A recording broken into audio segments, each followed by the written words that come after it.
I shouldn't say that I'm turning off the news, 'cause I don't believe it.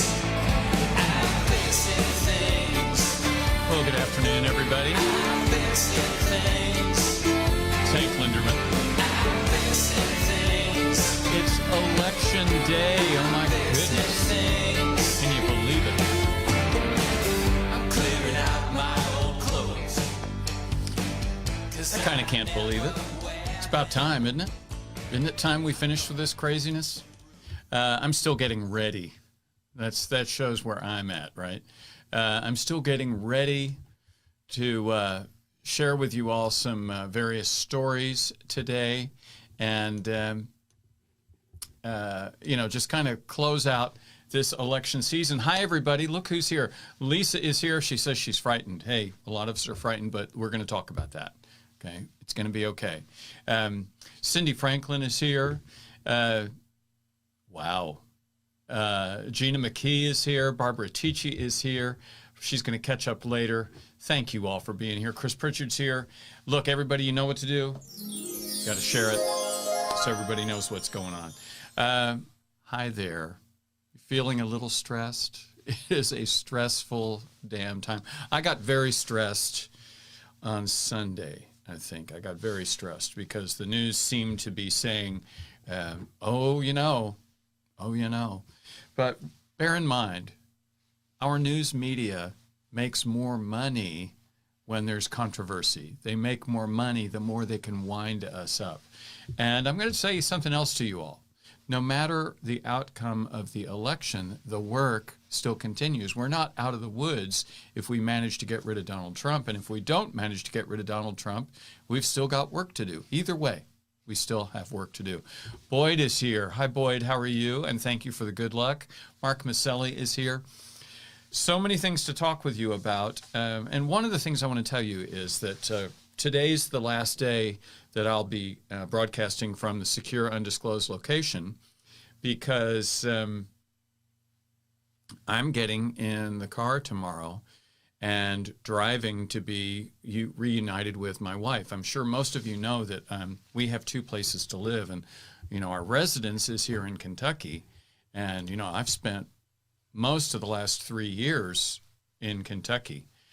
Terry Thomas says there's no retirement. Absolutely. Terry, you're going to share it, right? Pam has got stuck in California.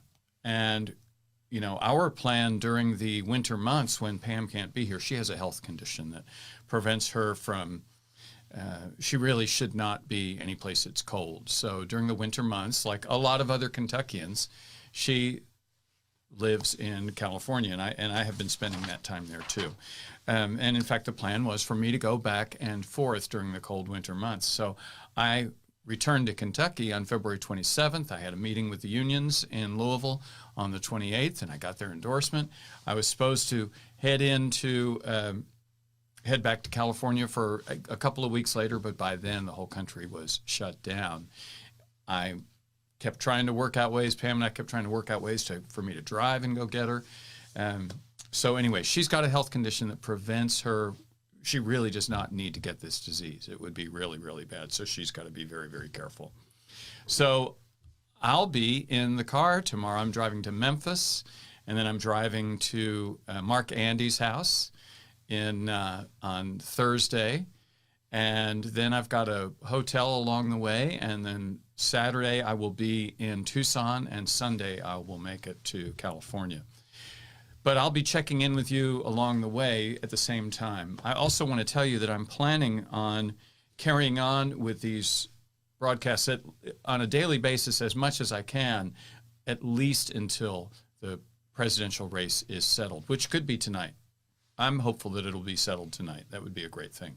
But who knows? Who knows?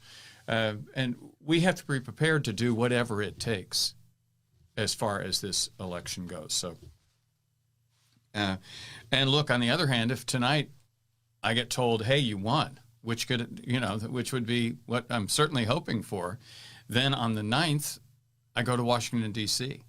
I drive to Washington, D.C. So very soon I'm getting in the van and driving no matter what. Feel free to stop in South Dakota. I would do that. That'd be great. Thank you, Gina. Gina says, proud of the race. I'm proud of all the help that you all have given. That's a big reason I wanted to say thank you to so many of you today. And I want you to understand that those of you that have contributed, I take it very seriously. We are planning on running again. That's, if I win, of course, I'm going to run again. If I don't win, I'm going to run again because I believe we have cracked the egg. And I also believe that the changes that we are all working for finally have a chance to move forward. I think it took, the presidency of Donald Trump, perhaps, to break things.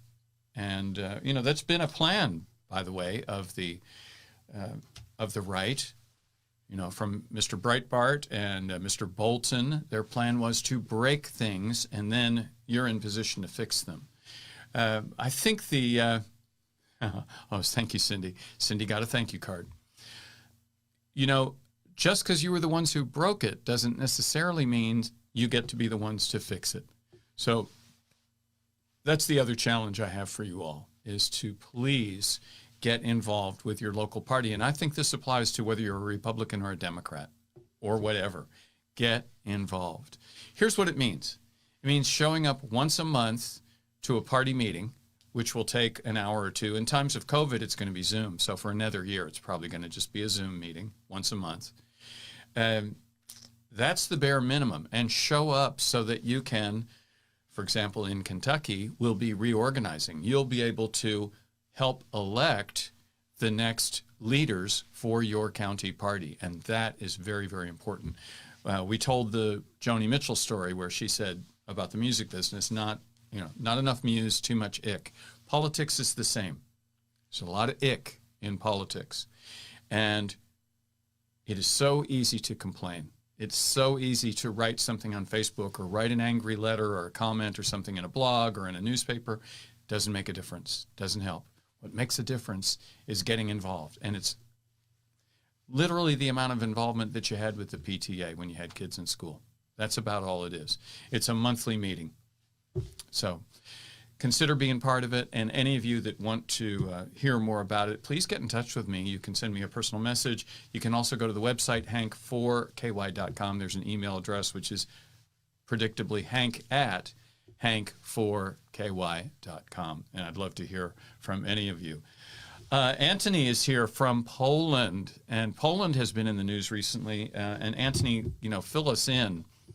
I understand that has abortion been just completely outlawed in Poland? That's what I was led to understand. Anyway, Anthony, thank you for checking in with us. These problems with governments that have been favoring corporations and favoring the wealthy and favoring the powerful and making decisions that affect regular people, this is a problem around the world. And we're going to hear about that. Terry Finley is here. And Terry I met when I was working for the band Chicago. And Terry is a very nice human being. And Terry, thank you so much for reaching out. Carrie is here. She says, thank you. Thank you all. Look at this group of people that we have. And the more of us we have, the better it gets. So all of you, I do need to challenge you to consider getting involved with your local party. It's not that difficult, and actually you'll have fun. You'll make some friends, and you'll save the world. It's great to be in the change the world business, to fix this world. Can't be done without you. Here's what happens if you don't show up. What happens is we get congresspeople that are elected by corporations that can write the big check. They can write the big check and put somebody in, and then that person is obligated. I would prefer to be obligated to you all than to be obligated to AT&T and Verizon or large pharmaceutical companies or large military and industrial complex companies and so on. Lisa says she's getting involved. Thank you, Lisa. That's what it takes. That's really what it takes. Well, let's do some homework. This is our last chance to do this because tomorrow I will be on the road when I reach out to you. I don't know where I'll be. And also my timing might be funny because when I'm on the road, sometimes, as we found out, all in rural America, you don't have cell phone coverage. I've got a hotspot on the phone so I can pull over to the side of the road and do something, and do a little broadcast. And I'll need to be taking some breaks here and there. Tomorrow's a short drive. It's only 5 hours. The day after that's 9. Yikes. So I'll be going live and talking to you from wherever I am on the road. Anyway, let's look at our numbers. Only 522 deaths yesterday. Remember that we have seen fluctuation on the weekends, so I'm not sure I trust that. But look at that new cases number. It's so close to 90,000 new cases in one day, and there is no other nation that's close. Closest looks to be France with 52,000. We are at 9.5, almost 9.6 million cases. Wow. The virus isn't finished. Texas has moved clearly into the number one position in terms of new cases and in terms of total cases, although Illinois is looking very, very frightening. I just got a text from Brian San Marco. Brian, thank you. He's letting me know that he's thinking about me. And anyway. This is Kentucky. You can see right there, 1,000 new cases yesterday. That's better than it's been. But remember the days when we used to be, when here in Kentucky, we would have 400, 500 cases. A bad day was 600 cases. Yeah, those days are gone, unfortunately. I did find a story that's kind of interesting. And this is from Bloomberg. And it says, don't ignore the good news on COVID-19. Don't ignore the good news on COVID-19 from Asia. The perception of an Asian advantage in this pandemic often falls prey to existentialist thinking. Hey, I didn't write this. I'm just reading it. That somehow the East is doing things the West that the West could never do. And that's largely down to profound differences in values, politics, and culture. They are likely far less intangible forces at work. What they're saying is it's not down to culture. If the key to avoiding more lockdowns is finding a way to, quote, live with the virus, end quote, through widespread testing, tracing of contacts, and isolating positive cases to slow transmissions, then Western countries have made structural, not cultural errors. We made mistakes, structural mistakes. The differences are not cultural. The differences between Asia and Europe look more rooted in recent, not ancient history. Over the past 20 years, Asia has been hit with several epidemics, such as SARS, 2003, MERS in 2015, and it forced the Asian countries to adapt and improve their institutions. That's what we're asking for. We need to adapt and improve our institutions like our health care. We need to do this. Mildred Dowdell is here. Hi, Mildred. How are you? Thank you, Mildred, for all that you've done to be helpful. I really appreciate it. Where was I? Improving our institutions. This also spurred countries to invest in public health. Once again, we've been calling for this. Between 2000 and 2016, Vietnam's per capita health spending increased by an average of 9% per year. By contrast, European countries have been shutting hospitals and beds with financial crises more in front of mind than disease. They're more concerned about the economy, a big mistake. As Europeans start their winter lockdown, they should remember that improvements are achievable. And the good news is that countries are collaborating more at the EU level on efforts such as rolling out quicker antigen tests and sharing resources. If Asia managed to learn from past pandemics, the West should be able to learn as well. That's certainly true. That is certainly true. I'm turning off the phones because, one of the phones will ring if I'm not careful.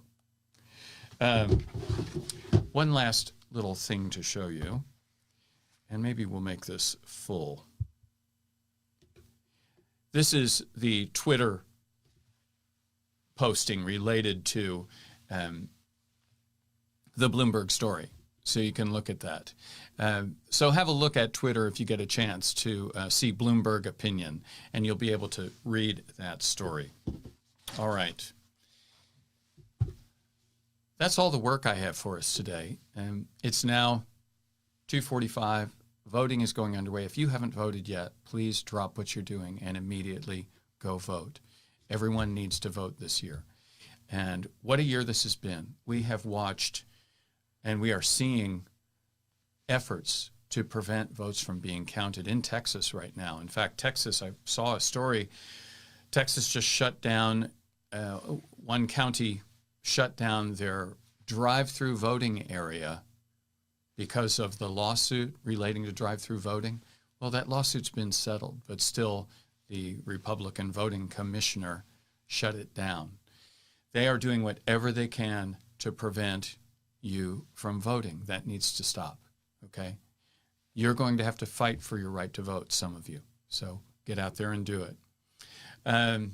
Hildegard says, safe travels. Thank you. Cheryl says, hi. Hi, Lisa. I want to, I have kind of this vague thought I want to share with you about the basis for power.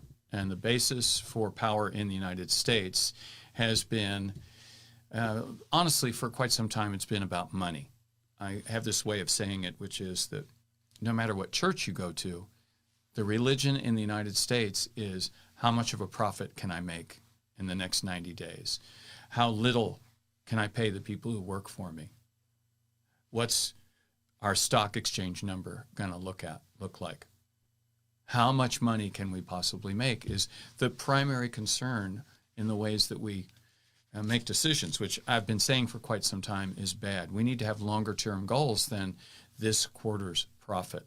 And the goals that we're talking about need to be goals at the government level. We are allowing the market to determine how we make decisions that affect all of our lives. Not all of us are invested in the stock market, but that stock market number, it's as if that's the most important measure of the economy, and it is not. It is not.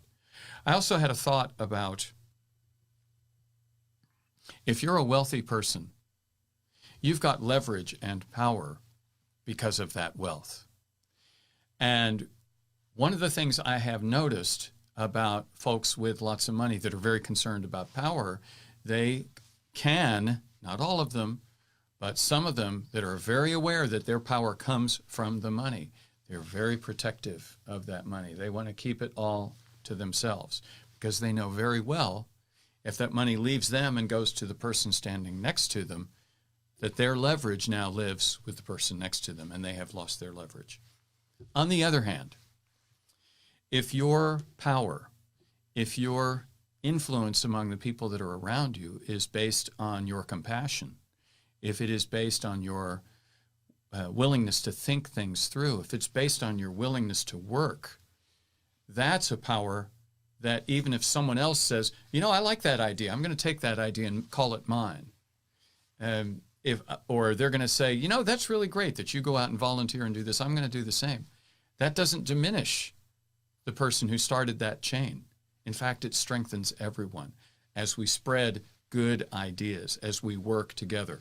Now, I'm hesitant to go too deep into this, but when I was in Danville, one of the things that got the most applause was when I said to the audience that was there, this was a week ago Wednesday, I said, we need a new Democratic Party in the 2nd District of Kentucky, one that acknowledges people who live in rural America, people who work. We need that new party. And that was what got the applause. Now, if we want that, it means we have to get involved. And the thing I also want to say, if you're one of those folks who's very, very wealthy, believe it or not, your world will be better if the rest of us are better educated, if we are healthier, and if we're a little bit better off.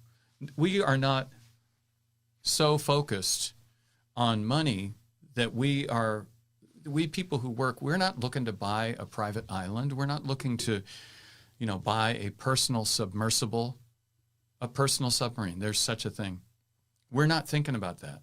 We don't want to buy a hidey hole. We want to live where we live. We want to be able to send our kids to school. We want to be able to feed each other properly. We want to be able to take some time off each year. We want to be able to save for our retirement, send our kids to college or to higher education of some sort, trade schools or whatever.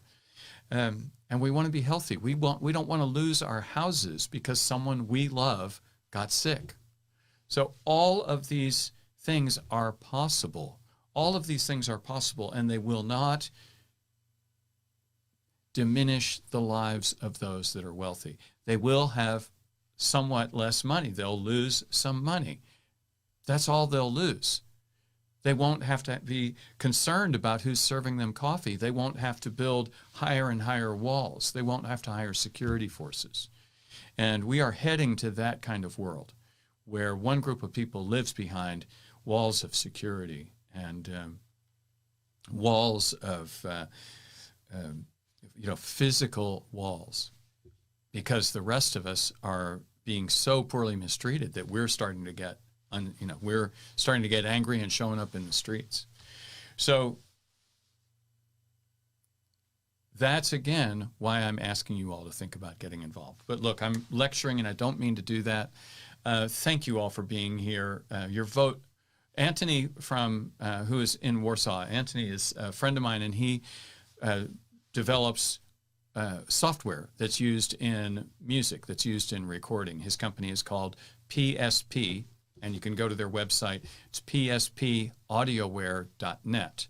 And by the way, if you're a musician and you use plugins, PSP plugins are fantastic. But Anthony's a very socially conscious human being, and he is saying your vote, those of you that are voting today, your vote matters to the rest of the world.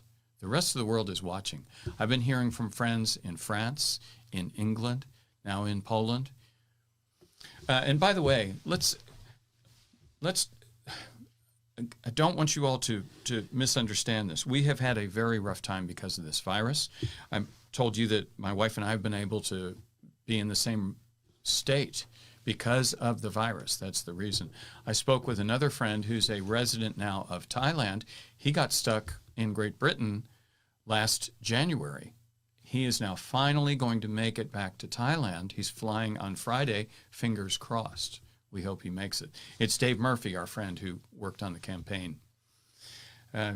So this has really messed up people, but we have a lot more coming. We've got another year of this virus, and our economy is going to be in trouble. We need leaders who are willing to focus on helping people at the bottom. We need to do trickle up now, not trickle down. There's been too much trickle down. The billionaires and the banks and Wall Street have been bailed out twice now in this century. Think about that. In 2007, 2008, the big banks and Wall Street were bailed out, and 10 million American homeowners were allowed to go bankrupt and lose their homes. That's inexcusable. That's probably why President Trump got elected, that right there, because we allowed 10 million people to lose their homes. And now we've got incredible unemployment and lots of challenges going forward. We must take care of our people. I think something like 16% of the people who rent are looking like they're going to be evicted over the next year. These are crises that must be dealt with, and they must be dealt with head on, not through Band-Aids or sideways movements or pretty words. We're going to actually have to get in and bail out a lot of Americans. So that's the way I feel about it. Carolyn Linderman is here. Carolyn, by the way, is my father's cousin. And Carolyn, it's good to see you there. Well, I'm going to go on and go. I'm packing up and cleaning up here. I'm going to be very sad to drive away from Falls of Rough, but this trip across the country is going to be interesting as we work through settling this election, which could be days and days and days and days. So hopefully I won't, should be interesting enough that I'll be able to stay awake. Anyway, thank you all for those that helped. Let's see if I can think of everybody. Mike Ward, Congressman Mike Ward, thank you for your help. Stephanie Callan, our treasurer, thank you for your help. Bill McNichol, taking care of, helping push our social media stuff. Thank you. Rich Campbell doing videos and the website and lots of daily work. Thank you, thank you. Brianna Kahn, who helped again with social media. Thank you. Then there are all the activists in the 2nd District. Barb Bennett, Mike Tederick, Larry Swartz, Gina McKee, Rebecca Witherington. I'm going to forget some of you, and I apologize. Mildred Dowdell, who's just been here. I'm going to have a hard time. Chuck Holcomb and Valerie. Chris O'Daniel. And let's see. Now wait just a damn minute. Chris Cabali. We do need to hear the backup girl maybe, but there's so many of you that really made a difference that I will never really be able to thank. So, and those of you that contributed, you know, Barbara Tichy contributed more often than anybody else, and hats off to you, Barbara. Thank you, thank you. And there are others that, you know, just chipped in from time to time, and it all made a massive difference. And Chris Pritchard and Ted Schmaltzky and all of the musicians. My goodness, let's see, Randall and Luann,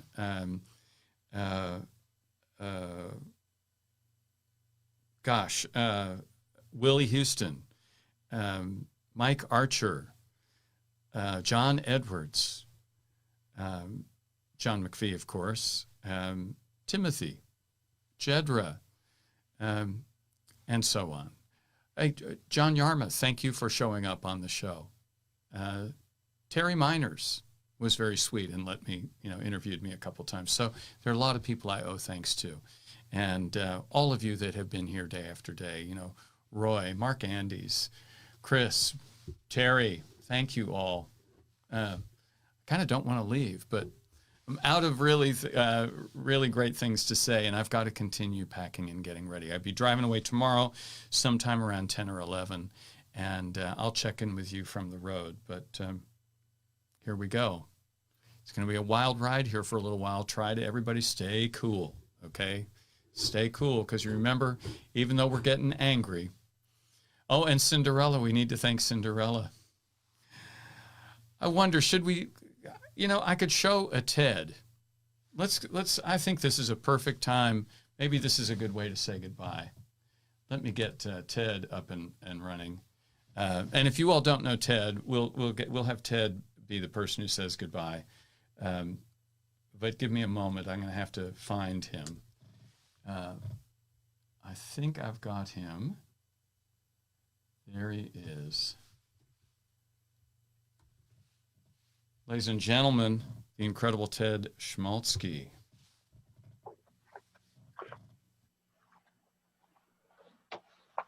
Hi, Hank. Hi, everybody. Ted Schmaltzky here. I don't really need to wear this to talk to Hank on the computer. But you know that. That was a reenactment. I don't remember what I was saying, but what I was saying was give Hank your money. Go to Venmo, PayPal, give Hank your money. He still needs our help to get across the finish line. What a mess we've gotten ourselves into. But damn it, don't just be a damn fool. Give Hank your money, vote. Don't trust the U.S. Postal Service. It hurts me to say that because my birthday's coming up, and birthday cards, it's not about whether my birthday cards are delivered on time, although I always welcome that. It always warms my heart. But whether it's my birthday or Christmas or Hanukkah or the holiday season or just any old, how you doing, Ted? How you doing now that your weekend gig is over? We call it a gig in the business. It was singing like this. We call it a gig. I'm learning lots of lingo, working on this Hank Linderman campaign for Congress, and to send that young man to Congress to represent you. So won't you sing along with me now? one last time before the election. I'm fixing things. I'm fixing things. And back to you, Hank. I'm fixing things. I'm fixing things. Thank you, Ted Schmaltzky. Thank you all. Yes, just because we're getting angry does not mean we get to act like damn fools. Use your anger to focus your determination and your courage to do the things that must be done. I'll see you all tomorrow.